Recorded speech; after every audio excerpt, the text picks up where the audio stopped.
If you're thinking about purchasing a Jeep Wrangler, I want to give you a heads up that the dealerships and most YouTubers won't.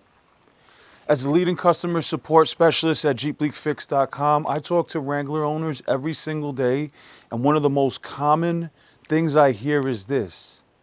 If I had known this ahead of time, I probably would have never bought the Jeep that's sitting in my driveway right now. The dealer never told me anything. So what is this issue? Well, here it is. Jeep Wranglers do not come with a body side seal like the one found around the perimeter of the door here. If you look at the body side of a Wrangler, it is bare metal. And the door side seal has nothing to slam up against and compress to keep water out, just like every other vehicle on the road today. And that's the one missing piece, right? That has this vehicle leaking and wreaking havoc, right? Water just leaks straight to the inside of the vehicle. So we're talking about soaked seats, flooded carpets, fried radials, and in a lot of cases, mold. Yes, real world mold growing under the carpet and padding where you can't even see it until you smell it, right? That's the first indication. A lot of people say they smell that moldy smell in their vehicle. And like every other dry vehicle on the road today, it happens because without a body side seal, the door has nothing solid to press against. And then water makes its way in, gets under your carpet, and there goes the smells, the molds, the nightmare.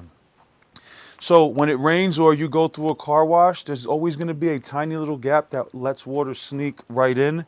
And that's why this issue is so notorious in the Jeep community.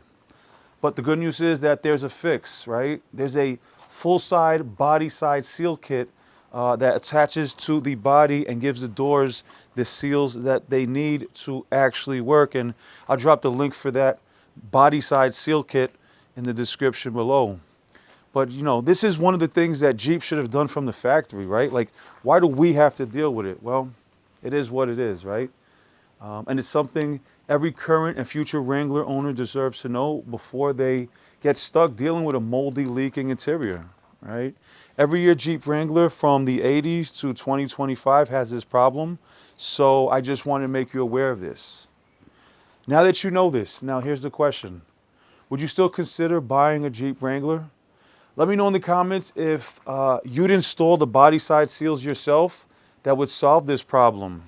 And ultimately, here's the biggest question. Shouldn't Jeep have solved this in the first place? Adding a body side seal as this vehicle rolls down the production line? Or is it just me?